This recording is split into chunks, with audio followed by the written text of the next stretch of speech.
السلام علیکم۔ اعمال یسیرہ۔ بسم اللہ الرحمن الرحیم۔ بیماری پر صبر کرنا۔ سیدنا عطا بن ابی رباح سے روایت ہے کہ مجھے سیدنا عبداللہ بن عباس نے کہا کہ میں تجھے ایک جنتی عورت نہ دکھاؤں؟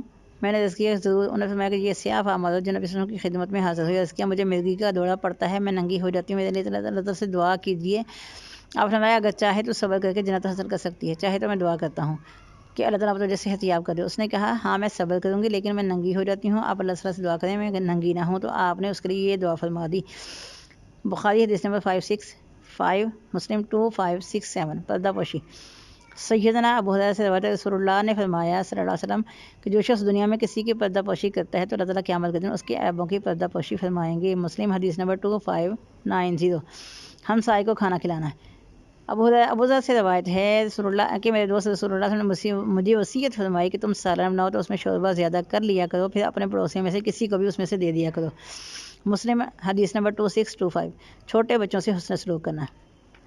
سیدنا عائشہ سے روایت ہے کہ میرے پاس ایک عورت اپنی 2 بیٹیاں لے کر مجھ سے کوئی کھانے کی چیز مانگی، اتفاق سے میرے پاس صرف ایک کھجور تھی، وہ میں نے اسے دے دی، تو اس نے اس کو 2 حصوں میں تقسیم کیا اور بچیوں کو دے دی، خود کچھ بھی نہ کھایا۔ اس کے بعد کھڑی ہوئی اپنی بچیاں لے کے چلی گئی۔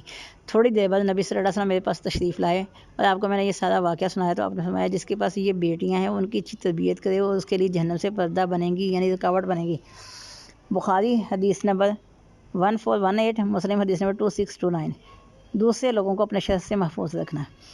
سعد بن ابی بردہ سے روایت ہے، وہ اپنے باپ دادا سے روایت کرتے ہیں کہ رسول اللہ صلی اللہ علیہ وسلم نے فرمایا کہ ہر مسلمان کو کوئی صدقہ کرنا چاہیے۔ صحابہ نے عرض کی کہ اگر اس کے پاس کوئی چیز نہ ہو تو آپ نے فرمایا کہ کوئی محنت مزدوری کر کے خود بھی کھائے اور صدقہ بھی کرے۔ صحابہ نے کہا کہ اگر ایسا نہ کر سکتا ہو تو آپ نے فرمایا کہ کسی مصیبت زدہ شخص حاجت مند کی مدد کر دے۔ صحابہ نے پوچھا کہ اگر یہ بھی نہ کر سکے تو اپنے فرمایا وہ نیک عمل کرے، لوگوں کو اپنے شر سے محفوظ رکھے، یہ بھی اس کا صدقہ ہے۔ بخاری حدیث نمبر 1445۔ قریبی رشتہ داروں کو صدقہ دینا۔ رسول اللہ نے فرمایا کہ مسکین پر صدقہ کرنے کا صرف ایک صدقہ جتنا ثواب ملتا ہے، لیکن اگر صدقہ کسی قریبی رشتہ دار پر کیا جائے تو 2 فائدے ہوں گے، ایک صلہ رحمی، دوسرا صدقہ۔ ترمذی حدیث نمبر 658، ابن ماجہ حدیث نمبر 1844۔ خندہ پیشانی سے ملنا۔ سیدنا جابر سے روایت ہے کہ رسول اللہ نے فرمایا کہ ہر نیک عمل صدقہ ہے، کسی کو خندہ پیشانی سے ملنا بھی، مسکرا کے ملنا بھی نیکی ہے، اور اپنے ڈول سے اپنے بھائی کے ڈول میں کوئی چیز ڈالنا بھی صدقہ ہے۔ ترمذی حدیث نمبر 1970۔ غصہ پی جانے کی فضیلت۔ سیدنا معاذ بن جبل نے بیان کیا کہ رسول اللہ نے فرمایا کہ جو شخص قدرت کے باوجود اپنا غصہ پی جائے اللہ تعالیٰ اس کو تمام مخلوقات کے سامنے بلند فرمائیں گے، حور عین میں جس کو چاہے پسند کر لے اسے مل جائیں گی۔ ابو داؤد حدیث نمبر 4779۔ ترمذی 2021۔ لوگوں کو خیر سکھانے والا۔ سیدنا ابو درداء سے روایت ہے میں نے رسول اللہ صلی اللہ علیہ وسلم کو یہ فرماتے سنا کہ عالم دین کے لیے زمین و آسمان کی تمام مخلوقات دعائے مغفرت کرتی ہیں، حتیٰ کہ سمندر کی مچھلیاں بھی اس کے لیے دعا کرتی ہیں۔ ابن ماجہ حدیث نمبر 339۔ یتیم کی کفالت۔ سیدنا سہل بن سعد نے بیان کیا کہ رسول اللہ نے فرمایا کہ میں اور یتیم کی کفالت کرنے والا شخص دونوں جنت میں ان 2 انگلیاں کی طرح اکٹھے ہوں گے۔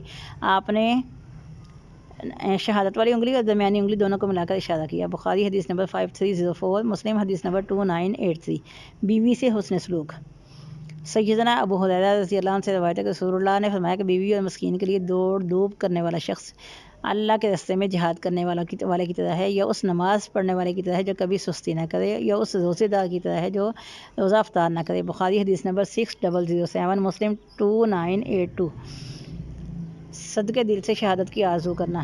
رسول اللہ نے فرمایا کہ جو شخص اللہ کے سے صدقے دل کی شہادت کا سودا کرتا ہے اللہ تعالیٰ اسے شہداء کے مقام پر فائز کر دیتے ہیں، اگرچہ وہ طبی موت مرے۔ مسلم حدیث نمبر 1909۔ حسن خلق۔ سیدنا ابو درداء سے روایت ہے کہ رسول اللہ نے فرمایا کہ میزان میں حسن خلق سے وزنی اور کوئی چیز نہیں ہوگی۔ ابو داؤد حدیث نمبر 4801۔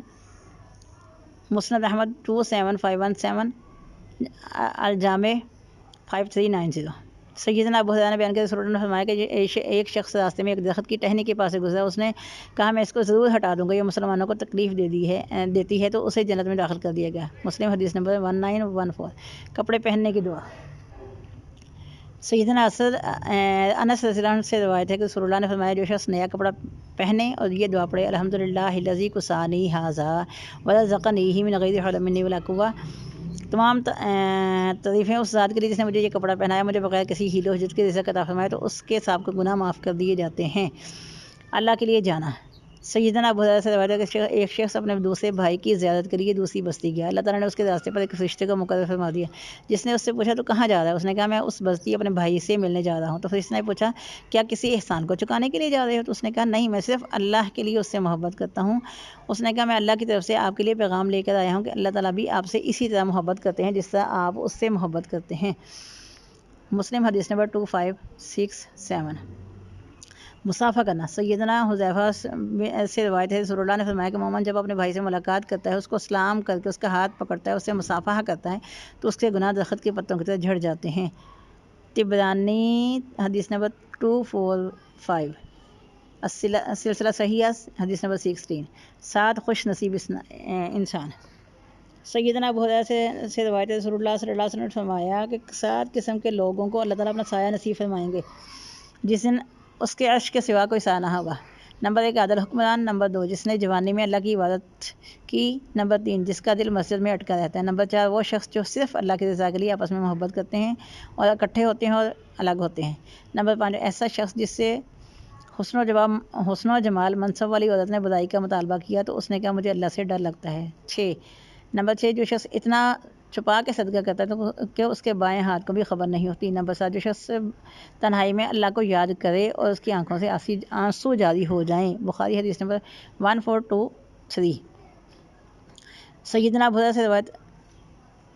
سے روایت ہے کہ رسول اللہ میرے دوست نے مجھے 3 وصیتیں فرمائیں کہ جن کو میں زندگی بھر نہیں چھوڑوں گا۔ نمبر 1 ہر مہینے 3 نفلی روزے رکھنا، چاشت کی نماز، اور نمبر 3 نماز وتر پڑھ کر سو جانا۔ یقینی جنتی۔ سیدنا ابو ہریرہ رضی اللہ عنہ نے بیان کیا رسول اللہ نے فرمایا کہ تم میں سے کسی نے نفلی روزہ رکھا۔ سیدنا ابوبکر صدیق نے فرمایا میں نے دوبارہ پوچھا آج کون جنازے کے پیچھے گیا؟ سیدنا ابوبکر صدیق نے کہا میں۔ تیسری دفعہ پوچھا تم میں سے آج کس نے کسی کو کھانا کھلایا؟ ابوبکر صدیق نے کہا میں نے کھلایا۔ پھر آپ نے پوچھا کہ کسی نے مریض کی عیادت کی؟ تو ابوبکر نے کہا میں نے۔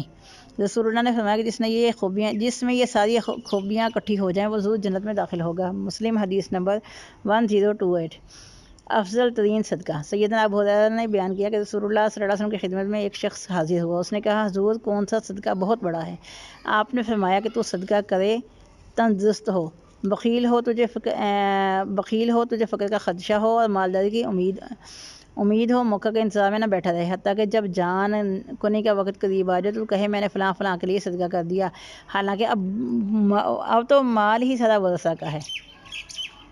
تندرستی کی حالت میں صدقہ کرنا چاہیے اور فقر کے ڈر سے مال نہیں چھپانا چاہیے۔ بخاری حدیث نمبر 1419، مسلم حدیث نمبر 1032۔ جسے موت بھی ختم نہ کر سکے۔ سیدنا ابو ہریرہ سے روایت رسول اللہ نے فرمایا کہ جب انسان فوت ہو جاتا ہے اس سے 3 چیزوں کے علاوہ سب اعمال منقطع ہو جاتے ہیں۔ نمبر 1 صدقہ جاریہ، نمبر 2 ایسا علم جس سے لوگ فیض یاب ہوں، نمبر 3 نیک اولاد جو اس کے لیے دعائیں کرے۔ مسلم حدیث نمبر 1631۔ افضل عمل۔ سیدنا ابو درداء سے روایت نبی صلی اللہ علیہ وسلم نے فرمایا کہ قیامت میں بہترین عمل نہ بتاؤں جو تمہارے مالا کے نزدیک پسندیدہ ہو اور درجات کی بلندی کا سبب ہو؟ تمہارے سارے سونا اور چاندی خرچ کرنے سے بہتر ہوگا اور میدان جہاد میں جنگ کرنے سے بھی بہتر ہوگا۔ صحابہ نے فرمایا کہ بتائیے؟ رسول اللہ نے فرمایا کہ اللہ تعالیٰ کا ذکر، بیوی کا خاوند کی کمائی سے صدقہ کرنا۔ سیدنا ابو ہریرہ سے روایت ہے کہ نبی صلی اللہ علیہ وسلم نے فرمایا کہ جب بیوی خاوند کی اجازت کے بغیر مال سے صدقہ کرتی ہے تو اس کو بھی نصف اجر کا ثواب ملتا ہے۔ بخاری حدیث نمبر 2066۔ کنواں کھدوانا۔ سیدنا جابر سے روایت ہے کہ رسول اللہ صلی اللہ علیہ وسلم نے فرمایا کہ جو کوئی کنواں کھدواتا ہے اس میں سے کوئی جن یا انس یا پرندہ وغیرہ پانی پیتا ہے تو اللہ تعالیٰ اس کو قیامت کے دن اجر عطا فرمائیں گے۔ صحیح ابن خزیمہ 1292۔ مسلمان کو خوشی دینا۔ سیدنا عمر سے روایت ہے کہ نبی صلی اللہ علیہ وسلم نے فرمایا کہ افضل ترین عمل مسلمان کو خوش کرنا ہے، اسے کپڑا پہنا دیا جائے، اسے کھانا کھلا دیا جائے یا اس کی کوئی ضرورت پوری کر دی جائے۔ الترغیب و ترہیب 2090۔ مسلمان کا بھائی ہے۔ رسول اللہ نے فرمایا کہ مسلمان کا بھائی ہے، نہ اس پر ظلم کرے، نہ زیادتی کرے، نہ کسی کے رحم و کرم پر چھوڑے۔ جو شخص کسی کی ضرورت پوری کرتا ہے تو اللہ تعالیٰ اس کی حاجت پوری کرتے ہیں۔ جو شخص کسی مسلمان کی پریشانی دور کرتا ہے اللہ تعالیٰ قیامت کے دن اس کی پریشانی دور فرمائیں گے۔ جس نے کسی مسلمان کی پردہ پوشی کی اللہ تعالیٰ قیامت کے دن اس کی پردہ پوشی فرمائیں گے۔ بخاری حدیث 2442، مسلم حدیث 2580، جامع احادیث۔ سیدنا ابو ہریرہ سے روایت ہے کہ رسول اللہ نے فرمایا کہ جو شخص کسی مومن کی دنیا میں پریشانی دور کرتا ہے اللہ تعالیٰ اس کے قیامت کے دن پریشانیاں دور فرمائیں گے۔ جو شخص کسی تنگ دستی پر آسانی کرتا ہے اللہ تعالیٰ آخرت میں آسانیاں عطا کریں گے۔ جو شخص جب تک بندہ کسی مسلمان بھائی کی مدد کرتا رہتا ہے اللہ تعالیٰ اس کی مدد کرتے رہتے ہیں۔ جو شخص طالب علم کے راستے پر چلتا ہے اللہ تعالیٰ اس کے لیے جنت کا راستہ آسان کر دیتے ہیں۔ اور جو لوگ اللہ تعالیٰ کے کسی گھر میں اکٹھے ہو کر کتاب اللہ کی تلاوت کرتے ہیں اور آپس میں اس کا ذکر کرتے ہیں ان پر سکینت نازل ہوتی ہے، انہیں گھیرے میں لے لیتے ہیں، اللہ تعالیٰ فرشتوں میں بیٹھ کر ان کا تذکرہ کرتے ہیں۔ جس شخص کے عمل نے اسے مؤخر کر دیا اس کا نسب اسے آگے نہیں لے جا سکے گا۔ رسول اللہ نے فرمایا کہ اچھی طرح وضو کرنا نصف ایمان ہے۔ الحمدللہ میزان کو بھر دیتا ہے، تسبیح و تکبیر زمین و آسمان کو بھر دیتی ہے، نماز روشنی ہے، زکوٰۃ برہان ہے، صدقہ روشنی ہے، قرآن مجید تیرے لیے یا تیرے خلاف حجت ہے۔ سبھی لوگ صبح جب جاتے ہیں ان میں سے کوئی اپنے نفس کو فروخت کرتا ہے، اس کو آزاد کرتا ہے یا اسے ہلاکت میں ڈال دیتا ہے۔ مسلم حدیث نمبر 2293۔ سیدنا ابو ذر سے روایت ہے رسول اللہ نے بیان کیا کہ تیرے اپنے بھائی سے ملنا بھی صدقہ ہے، نیکی کا حکم دینا، برائی سے روکنا بھی صدقہ ہے، بھٹکے ہوئے شخص کو راستہ بتانا بھی صدقہ ہے، کسی نیکی کی رہنمائی کرنا بھی صدقہ ہے، راستے سے نقصان دہ چیز ہٹانا بھی صدقہ ہے، اور کسی مسلمان بھائی کے ڈول میں اپنے ڈول میں سے کچھ ڈال دینا بھی صدقہ ہے۔ سیدنا سہل بن سعد سے روایت ہے کہ رسول اللہ نے فرمایا جس شخص نے سبحان اللہ العظیم پڑھا اس کے لیے جنت میں ایک درخت لگ جاتا ہے، جس نے مکمل قرآن مجید پڑھا اس کے مطابق عمل کیا اس کے والدین کو قیامت کے دن ایسا تاج پہنایا جائے گا جس کی روشنی دنیا کے سورج کی روشنی زیادہ ہوگی۔ وما علینا الا البلاغ وباللہ التوفیق۔ میرے لیے دعا کیجیے کہ اللہ تعالیٰ میرے اس عمل کو میرے والدین کے لیے صدقہ جاریہ بنا دے۔